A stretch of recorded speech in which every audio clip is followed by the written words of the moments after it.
George Mumma. Good evening. How are you doing, Michael? I'm doing well, thanks. How are you, sir? Not too bad. Good. So retirement's treating you okay?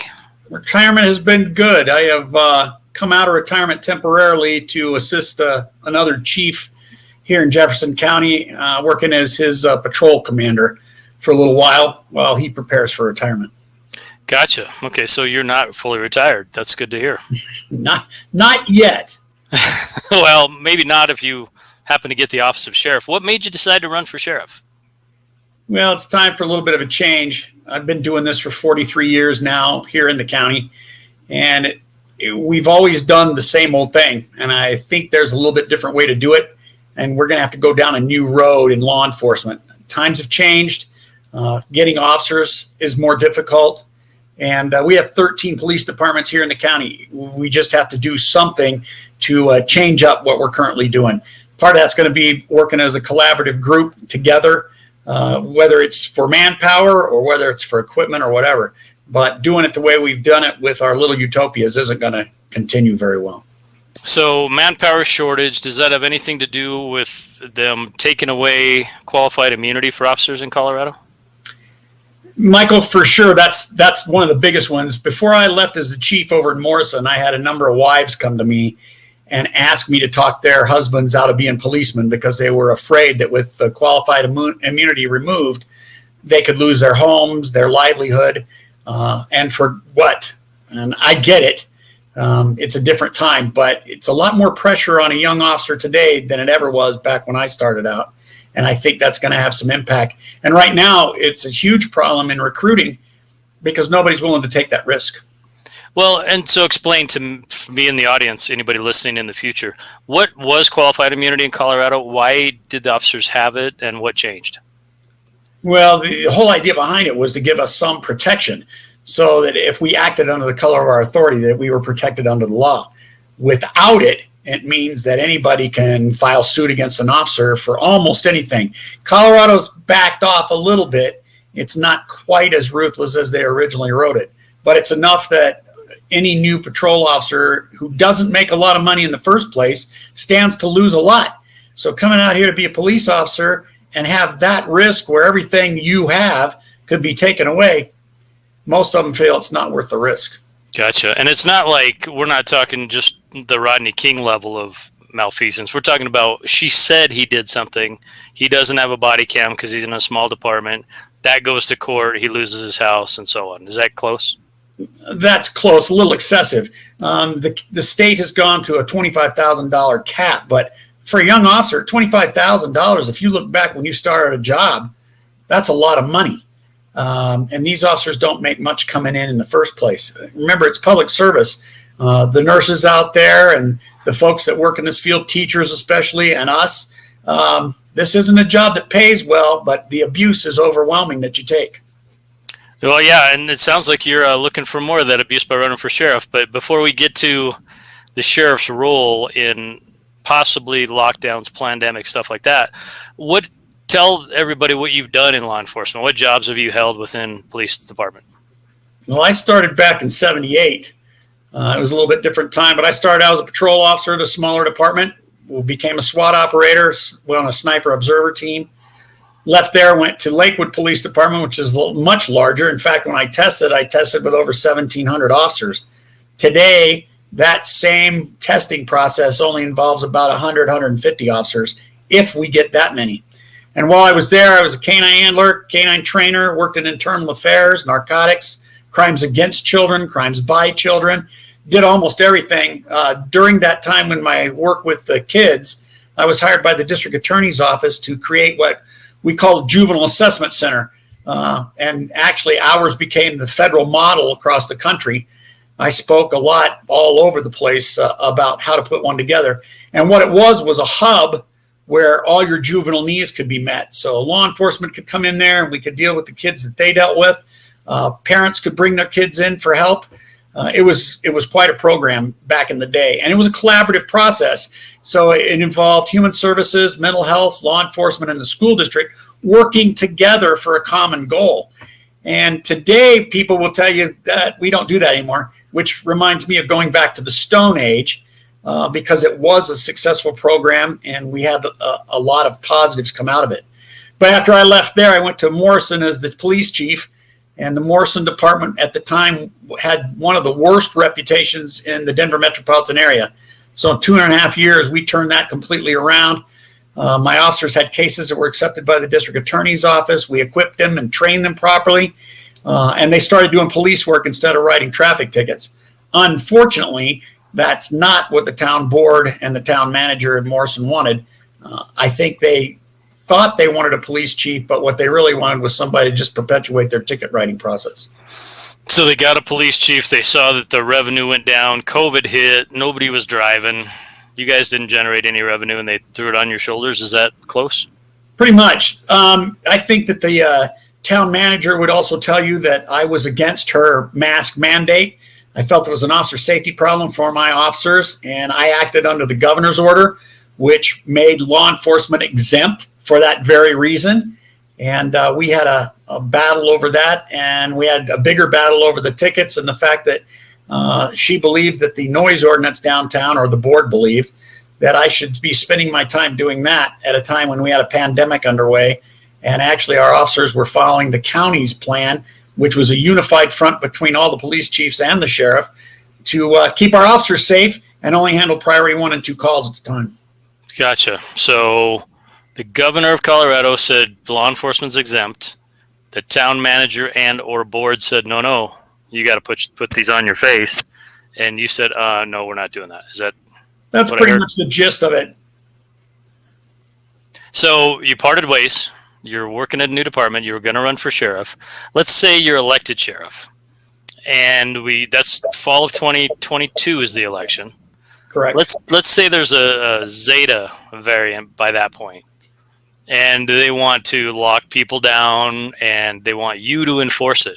I've seen a lot of video from the UK specifically and Australia where their police departments are writing tickets. They are physically punishing people who don't wear masks, and it's a pretty extreme level over there. I wonder what would you do, or what would you say, or how do you approach that whole thing? How's that topic fit in your world? The difference in law enforcement is we enforce the law. Right now, none of this stuff with the mask stuff is law. And I mean, it's stuff that the health department talks about that they can order. But when it comes down to putting people in jail and making arrests for it, it's a violation of our constitutional rights here in this country. And I believe in them very strongly. Okay, I believe in them very strongly. I get the gist of your answer. So a health order, even though the legislature gave the health department the legal ability to make health orders, they don't hold force and effective law? They have force as far as they can act on their own stuff. It's a civil crime. It's not a criminal act. Gotcha. And until it's a criminal act, it's not enforceable by law enforcement. And as such, as the sheriff, I wouldn't be enforcing that. It's a violation of constitutional rights. Until we can get that part figured out, I'm following what our Constitution says. And right now, what we're being ordered to do doesn't follow that. Got it. Do you think there'll be, I know there's a lot of conversation about a 1905 or 1915, I think it was, I can't remember. There was in New York or somewhere out there, New Hampshire maybe, where they tried to force a vaccination, and the gentleman just had to pay a fine. They took it to the Supreme Court of the state. They said, no, he can pay the fine, but you can't make him put it in his body. That's correct. And that's pretty much my feelings about the matter as we go right now. There's too many things that don't seem right at this point in time. About the whole situation? Correct. Okay. Yeah, and I think a lot of people think that. I know we've talked about it extensively on this channel, and I got a medical misinformation guideline strike about 6 months ago for saying things that I thought were true in non-accordance with the other powers that be. But that notwithstanding, the sheriff's race and I don't know if most sheriffs are elected with very few exceptions in the country, and they seem to be qualified. They seem to be the highest constitutional authority in a county. What kind of sheriff's race are you facing this time? Well, I think we're going to have some issues. There are 2 Democratic candidates running and 3 Republican candidates running. Both of the Republican, well, 2 of the Republican candidates have quite a bit of law enforcement. I have the most. We have a citizen that's running. On the other side, there are 2 commanders from the sheriff's department running on the Democratic ticket.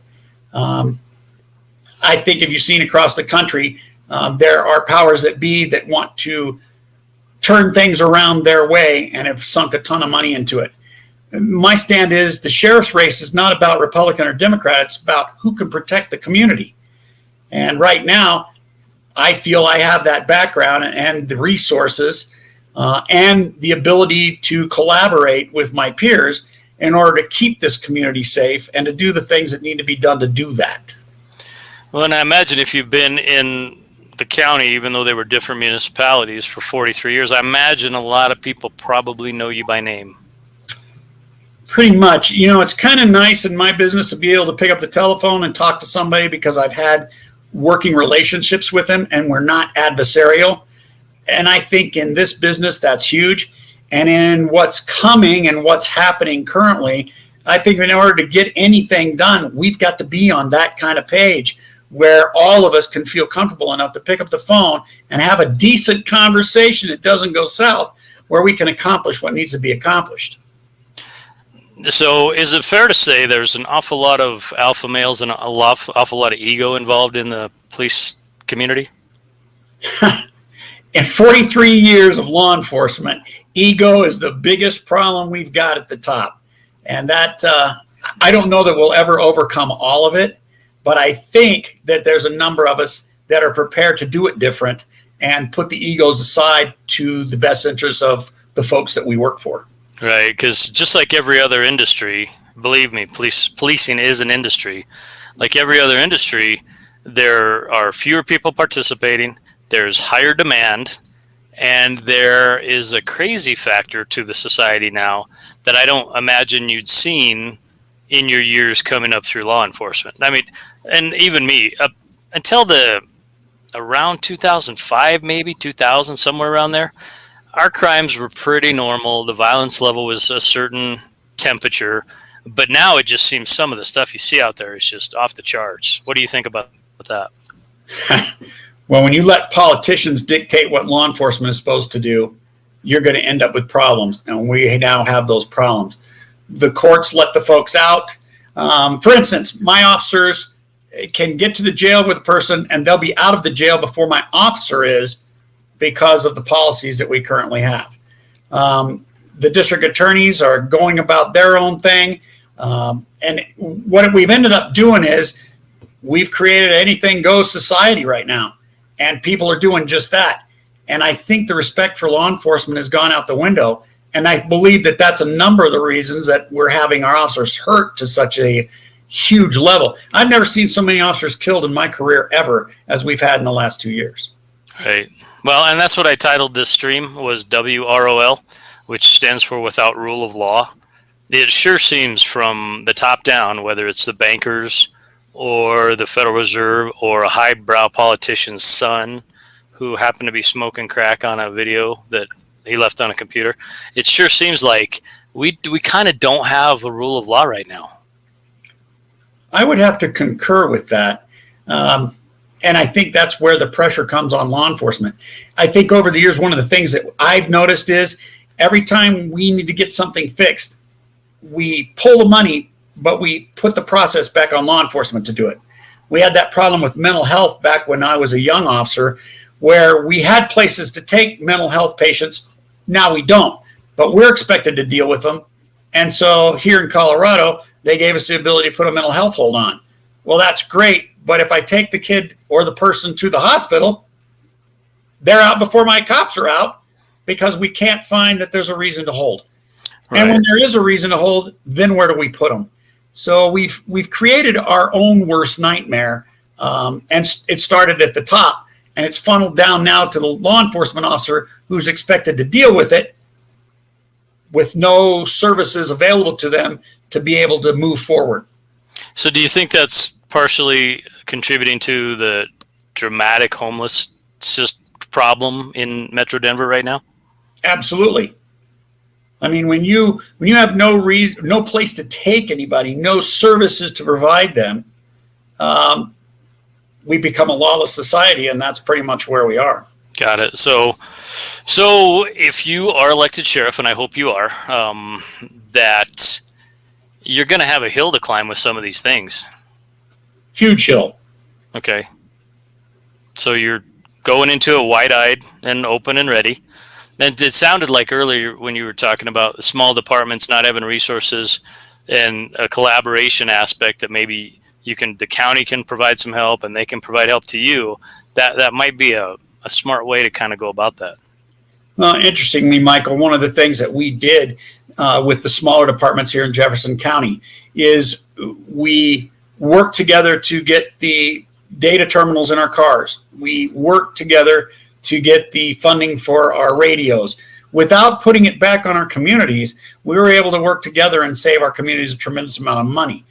We've worked together on a program that we have with license plate readers in the northern end of Jefferson County, where we're now actually being able to arrest these folks that are stealing your cars and stealing your catalytic converters. Now, whether or not they get held long enough or that there are any consequences, which is part of the problem, remains to be seen. But the law enforcement folks from the small agencies have worked together in a collaborative fashion to do something for our communities to be able to make things safer and make them better for these communities so that they can go about their lives the way they want to. Right. Wow. Well, that's good. That's a positive step, I think. I think so. And a good direction to go. And when your prosecutors don't prosecute crime, that's out of your hands, right? You guys did your job. The prosecutor dropped the ball. You just go rearrest him, I guess. Well, I'll tell you a little story without naming names of who all was involved, but our officers made an arrest of a arms dealer in the jurisdiction I'm working at now. And we jailed the gentleman, and they immediately released him. And we had to go back this week and rearrest him for the same charges because the folks who put him away finally decided that he might be a threat. So that puts pressure on my agency. It puts pressure on my officers because they've already dealt with this person before. And it puts pressure on their families because you don't know what's going to happen this next time we deal with them. That's the kind of problem you're dealing with when it comes to our justice system because they're all over the board as well. Right. Well, and it also, from my viewpoint, it would take away your service from another citizen, even if it were a property crime or something not as dramatic as a guy dealing arms. It's going to take your time and your manpower away from another taxpayer citizen who has a problem. That's basically the gist of it. And we're already short. I don't think there's an agency here in the county that's not short manpower. And like I said before, I struggle to get people to apply for the job. And only a few of the ones that do apply can actually make it to do the job once they pass all the things that we've got to jump through hoops for to put a guy in a police car. Well, and I don't mean to be flip, but I'd bet the legal marijuana out here has made it a little bit of a challenge for some of them to pass a drug test. Funny story. There's still people that believe that they can still smoke dope and be a policeman. Unfortunately, that's not one of the things we allow them to do. Nope. No. Huh. Well, interesting. I know you've had a long and storied career. I kind of want to get you, if you have more thoughts about society moving forward with the restrictions, the things that affect, because most of our audience, frankly, I don't think any of our audience tonight lives in Colorado. We may have Fatheads Adventure and Homesteading stop by, or Spicy Sarah, but neither one of them are in Jefferson County, so it's not going to be a local conversation. If you have a broader idea of what people watching can expect of their law enforcement, can ask or can maybe even help as we go forward. I just noticed, or yesterday I heard that Garth Brooks had canceled his stadium tour over a thing, and if he does, being so large in the country music scene, the others are going to follow. And then when they do that, then the sports teams are going to do it. And it seems like we're heading right back into that hole that we were in spring of last year. What do you think? Well, I would agree. You know, it's a funny thing, Michael. So we have all these folks that do their mask pieces and all these folks that do their lockdown and all whatever goes on. But you know, your cops have been out there every day since this pandemic started. We've pushed a car. We've answered your calls. We've done all the things that have been asked of us. Don't you find that a little bit interesting? I sure do. Well, yeah, not only interesting, but it tells you what kind of person are in all of the fire, police, nursing, medical services. Mostly good people. The vast percentage, I think, are decent people. The small percentage make all of y'all look bad, which is a bummer, but so goes the way of the world. I do wonder if a person in Arkansas who's watching, who says she's going to a concert in October, or a person in Kentucky who has things to do, I wonder if they're going to get to do them. And if it goes that direction where they're going to try to clamp everything down, can sheriffs or law enforcement, can a sheriff question the health department and say, hey, wait a minute? I believe they can constitutionally. I think it's, again, when are we going to have that discussion? When are we going to follow the real science? Does anybody read anything other than mainstream stuff? It's amazing to me that I've been out there all this time, and we've had, at least with my agencies, we've had 5 officers that came down with COVID, and none of those officers ended up with any symptoms, and we're back to work and are still pushing radiators to this day. So they tested positive, but they didn't have symptoms. Correct. Right, because we know the PCR is not what they say it is. Another conversation for another time. There you go. Yeah, well, good. So I want to know, do you have other things you want to cover? Is there contact information you want to give out yet? Or are you still in the preliminaries of your campaign? We're still in the early stages of the campaign. We don't actually have the run until 22. The primary will be held on July 28th coming up, but it's a little premature. But you can reach out to us on George Mumma for Sheriff.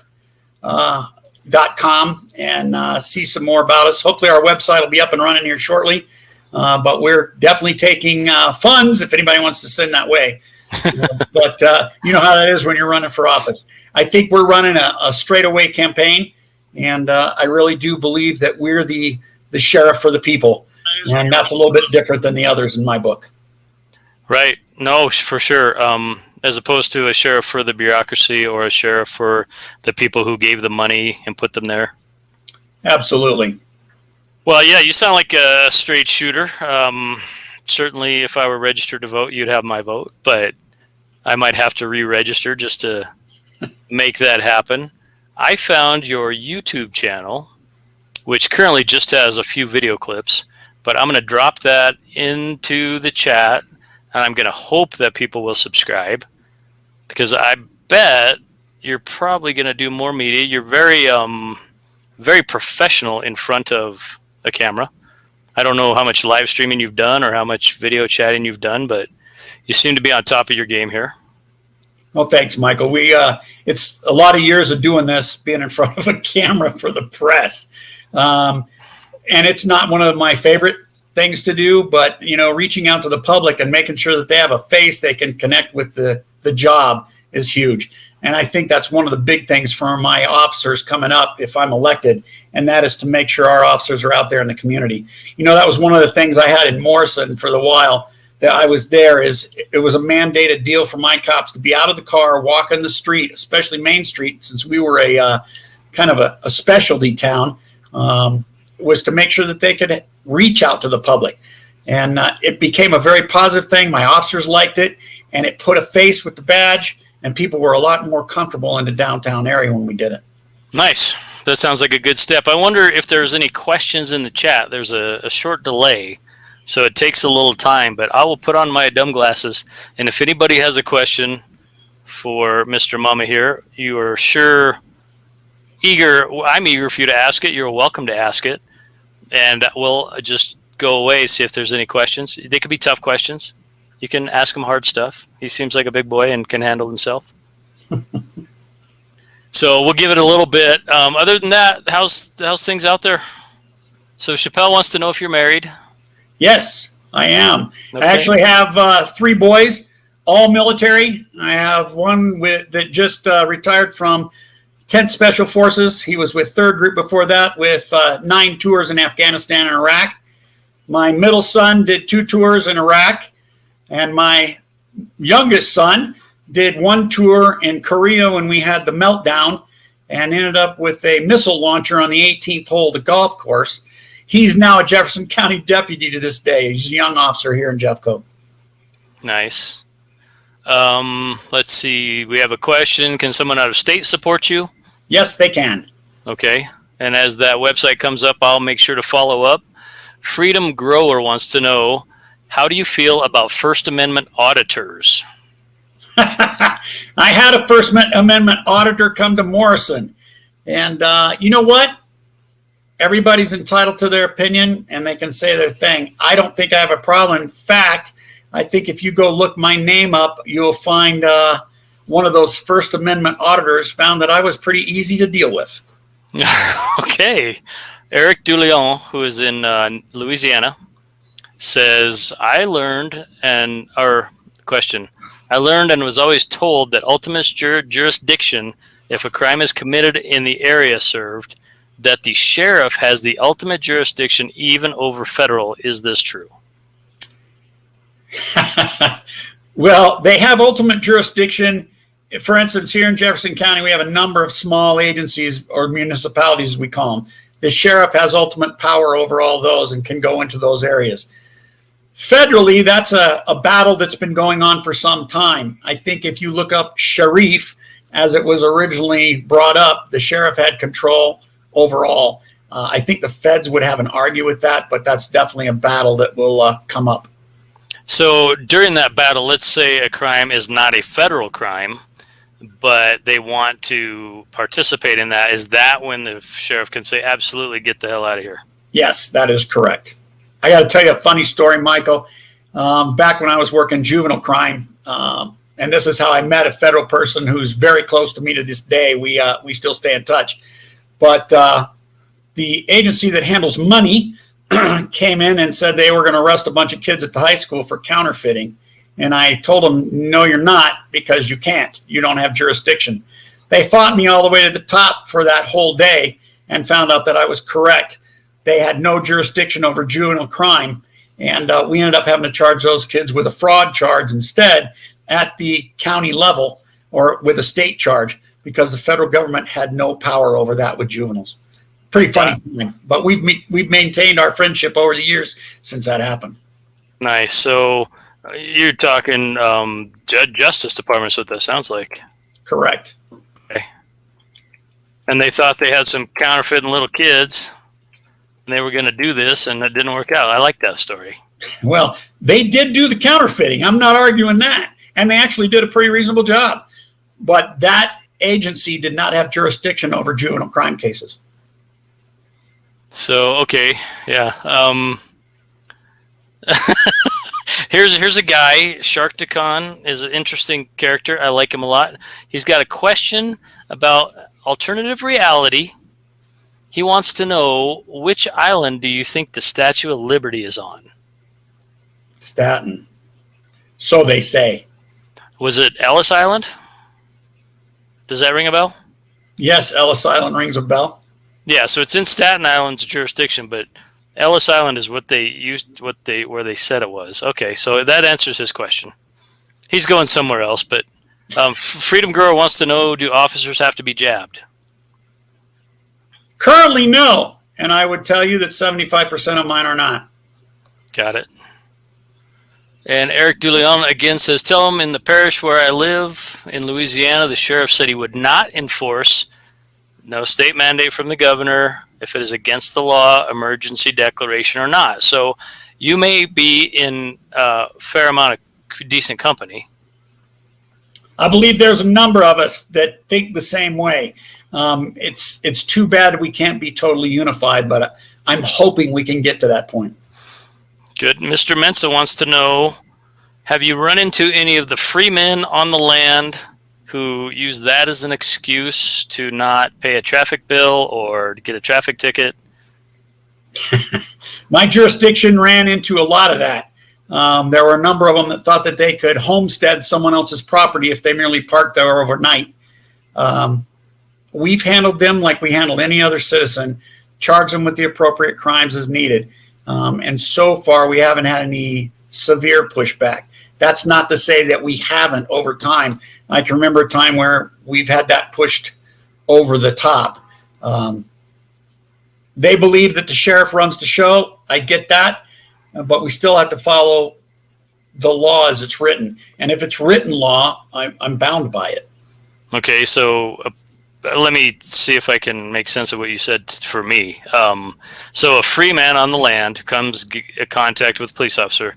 From your departments and the things you deal with and the guys you were in charge of, you would say, okay, that's great, but here's your ticket. Go see the judge about it. Correct. I don't think we've taken any severe action. We had some folks that believed they could homestead along those same lines because that was their right under the law. And my response was, if you could show me that paper, maybe we can work with you. But right now, the person who makes that decision is at the top under the law as it's written right now. We acted on that. Ultimately, it ended up working out both ways, but they ended up not staying on that piece of property. Okay. So the landowner has rights as well as a freeman who disagrees with the laws and statutes. So you got to kind of balance that. Correct. Part of our problem is we don't always balance that piece, but that's one of the things we're going to have to start doing. Oh, Freedom Grower is in Colorado, so I like that. So we'll see if we have one or two more questions, and then we'll let you go. I know you're a busy guy. You got a lot of things going on. Thanks, Michael. Let's see. Did I miss a question? If it's a law enforcement legal book that a driver's license and a vehicle tag are only needed for commercial business. So, yeah, there are a lot of people that say if I'm not in commerce, I don't have to pay for my license. I don't have to pay for my license plate. How does that work out for them? Well, we require driver's license, state of Colorado to drive. That's the Department of Revenue. That's what they put out. We act on that. So there's driving laws to protect the community. I know what they're talking about, and that's been argued over and over with the courts. And until they change that, that's what we'll act under. Gotcha. So if it's under written law, you're bound by it. What about color of law? Gray area. But law enforcement acts under color of law. As the law is written, we act accordingly. And that's part of the reason that we have this meltdown with officers leaving, is because that was part of the qualified immunity piece. Now we don't have that when you act under the color of your authority. That little piece of the pie has been cut back, which makes it very difficult for our officers to make a decision. My biggest fear as a police chief or as the sheriff, if I make it that far, is that phone call in the middle of the night that I've lost an officer because he hesitated, because he didn't want to lose his house, or he didn't want to have this or that happen to him. And instead of protecting himself and his community, he was willing to take the bullet or take the car accident, whatever it was. That's a phone call there's nobody in my business wants to get. Sure. Yeah, I totally understand that. I've got a couple more things for you, then we'll let you go. Sharkticon says, gee, Mumma, I would have you as a guest in my house and make you dinner any night. I'm a Marine disabled and have had many friends I've lost through time as police and many jobs. But yes, I do appreciate it. Respect. Well, I thank all your listeners tonight, and it's been a pleasure talking to you. One more before you go. Leslie says, Leslie, hi, ask if he's going to stand up for our amendment rights above the government's orders that go against humanity. Absolutely. Yeah, I think that's very clear. Freedom Grower asked and answered. Okay, there we go. Hopefully I didn't miss anybody. I'd be happy to have you back after your campaign gets going, talk about some numbers, maybe hopefully get you some more subscribers, have another chat sometime down the future if you're up for that. I think Absolutely. It went pretty easy, pretty okay. Yeah, absolutely. Good. Okay. Well, good. Hang around, folks. We're going to go back to do regular Algo Radio. I'm just so glad to have Mr. Mumma with us tonight, and appreciate your time, sir. Thank you all. Good night.